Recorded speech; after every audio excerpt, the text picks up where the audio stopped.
Hello, my dear students. This is the third lesson of class 8, punishment in the kindergarten.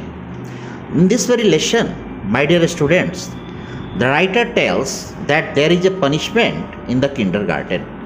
That this is the observation of the student, that sometimes they are happy and sometimes they are not happy. In this duration, they feel that whether they are happy or not. Today, the world is a little more my own. No need to remember the pen. आज जो दिन है या आज के दिन में मैं अपने वर्ल्ड को काफ़ी बेहतर समझ रहा हूँ और मुझे कोई दर्द नहीं है, कोई तकलीफ नहीं है मुझे. A blue frocked woman was throwing words at me like the pots and the pans to drain. और उसी वक्त एक ब्लू फ्रॉक्ड वोमैन, एक ऐसी औरत जो ब्लू फ्रॉक्ड, वो ब्लू रंग की फ्रॉक पहन रखी थी, वो लड़की, cause me throwing words at me the like the pots and the pans. उसने मुझे कुछ भला बुरा बोला. To drain that honey call a day of the peace. उसने मुझे से ये कहा कि तुम इतने ज़्यादा घबराए से क्यों हो. Why are you are so perplexed. तुम कितने घबराए हो. Why don't you join the others? What a peculiar child you are. तुम जा करके बाकी बच्चों की तरह हंसते खेलते क्यों नहीं हो. They are just like the very peculiar child and you are. तुम जाओ और उन बच्चों के साथ तुम अपना समय व्यतीत करो और खेलो और लॉन में जा करके तुम उनके साथ रहो. On the lawn in the clusters sat on my schoolmates stuffings and the sugar can, the tan and laughed. देखो तो जा करके कि कैसे बच्चे गन्ना चूस रहे हैं और कितने खुश हैं बच्चे, और तुम एक बच्चे हो जो कितने अजीब से स्थिति में पाए जा रहे हो, ना हंस रहे हो ना बोल रहे हो, कितने दुखी हो तुम. Children are funny things, they laugh in the mirth at the other's tales. I buried my face in the sun-warmed hedge. लेकिन मैं एक ऐसा बच्चा था जो मैं थोड़ा एबनॉर्मल महसूस कर रहा था उस सिचुएशन को, और उस सिचुएशन को जब मैं एबनॉर्मल महसूस कर रहा था तो मैंने ये देखा कि There was the tear in my heart. मेरा हृदय रो रहा था उस सिचुएशन को देख करके. एक तो असह्य गर्मी, असह्य धूप, और उस धूप को देखने के बाद मैं अपने आप को छुपाने की कोशिश कर रहा था. I buried my face in the sun-warmed haze and smelled the flowers and the pen.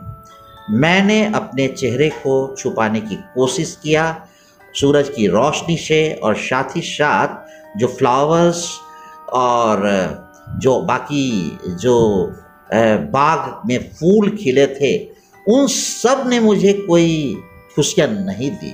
I was not getting any pleasure at that very time because I was very painful due to the sunstroke. And in the course of time, the words are muffled now, the laughing faces only a blur. The words which are very, to say that whatever they are saying, they are not relaxing myself. वो मुझे relaxation नहीं दे रहे थे. The years have strung along, stopping briefly as beloved horse and the moving. Sped along, stopping briefly. इस line में मैं ये बताना चाह रहा था. Sped along, stopping briefly at beloved horse and moving sadly on. लेकिन जो बाकी दोस्त थे वो लोग भी थोड़ा उदास होकर मेरी तरफ देख रहे थे. वो सोचने की कोशिश कर रहे थे कि why I am sad so. On my mind has the found and there are just trees, no need to remember.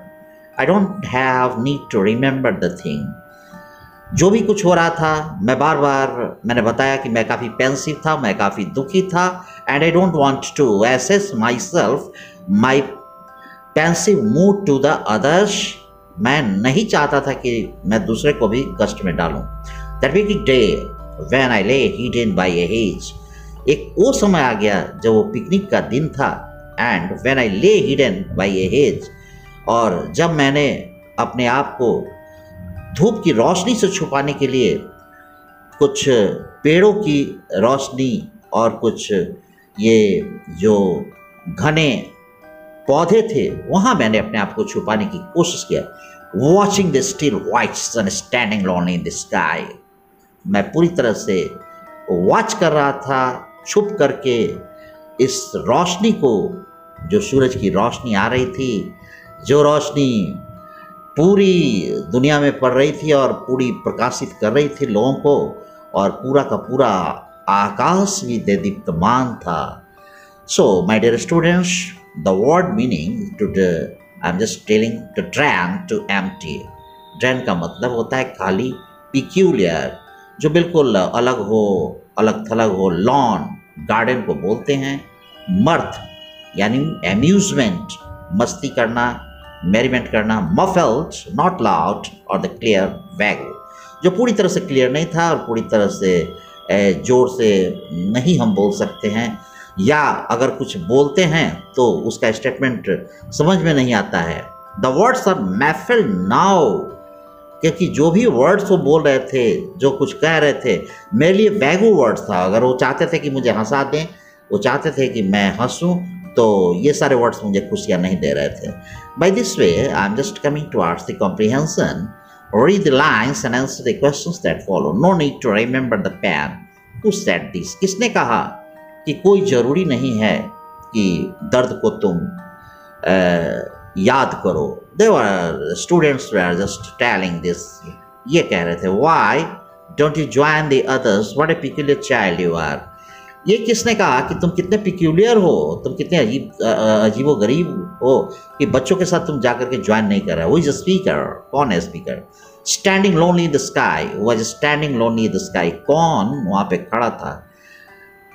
And right now, who is the poet of the poem Punishment in the Kinder? इस तरह से मैंने आपको PDF में भी question answer भेज दिया है। By this way, the word study आप करने जा रहे हैं। Epithets in that first verses of the poem. The poet has used a compound epithet, two words which are joined by a hyphen and which describes a noun. Blue-frocked. Blue-frocked किसका example है? Epithet का example है। Here it is used to describe the omen. ये किसको describe कर रहा है? ये ओमेन को डिस्क्राइब कर रहा है। Find 3 other compound epithets used in the poem and explain what each one means. आपको उसी तरीके से 3 और चुनने हैं epithets इसमें से, and use the epithets in sentences. उस सारे epithets को आप सेंटेंस बनाएंगे कि उसका क्या मीनिंग हुआ। Think of the suitable compound epithets in the describing to the following: a tiger, a man-eating tiger. इस तरह से हमने ये बनाया, a man-eating tiger। ये भी क्या है? epithets का एग्जाम्पल है। A vase, a city, a monster, a bottle, a sailor, a cow. Write the meaning of these words. आपको ये सारे वर्ड्स के मीनिंग कहने हैं।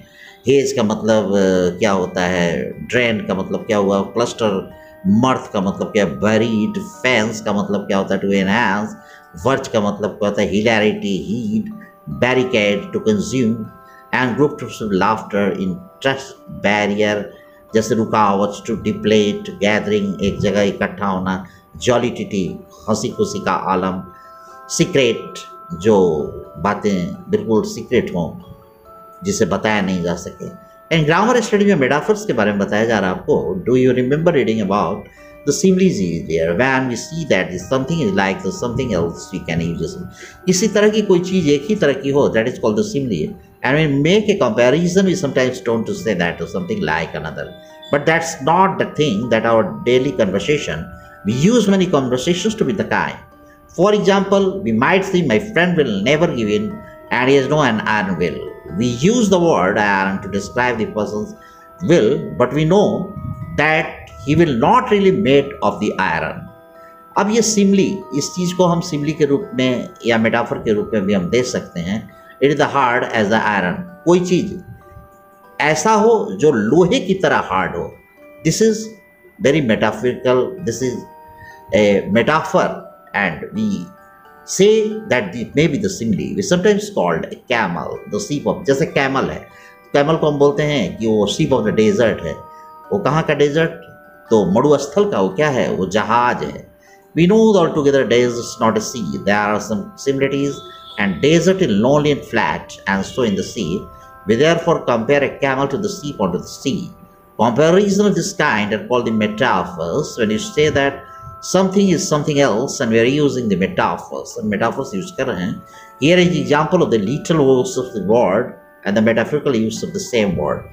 The office is a opened the room by turning to the key in the lock. The committee met for the 4 hours trying to find the key to the problems. ये जो बताया गया आपको literal use में आपको बताया जा रहा है, कंपैरिजन किया जा रहा है, किसी चीज़ से कंपैरिजन करके इस बात को ये किया जा रहा है। इस तरह से कुछ वर्ड्स दिए गए हैं नीचे आपको, जिसको आपको अपने सेंटेंस में ये करना है, और सेंटेंस बनाते हुए आपको ये करना है कि whether the words are literal और मेटाफोरिकल, ये मेटाफोर हैं कि नहीं है। लिटरल यूज में मेटाफोरिकल यूज करते हैं हम। The man's body, a body of the man, a body of the water, a body of the information, a blanket of the wood, a blanket of the snow flowers. For the following words in the italics, the literal uses have been given. Think of the how words might be used in a metaphorical way. A man said, a soft willow, a ringing cheetah, and a man's foot, a man's heart, the branch of the huge trees. Can you think of an incident in your life? क्या आपने जीवन में कभी कोई ऐसे incident पाया है which caused you pain, जो आपको दर्द दिया हो? It need not have to be the physical but the emotional, but the heart and the mind. आप अपने हृदय से इन बातों को लिख सकते हैं एंड राइट डाउन करके आप दिखा सकते हैं, जिसमें right a thought account about what caused you the pain and what you felt. How was the pain relieved? इस तरह से आपका ये लेसन कंप्लीट हो रहा है, और आप लोग इस लेसन को घर पे स्टडी करें। And for your kind information, be very precautious for your study and just study this very lesson, punishment in the kindergarten. उस लड़के के लिए वो किंडरगार्टन एक पनिशमेंट बन चुका था, बाकी के लिए वो खुशी थी अगर, तो उस लड़के के लिए that was the punishment. Okay then, have a nice day.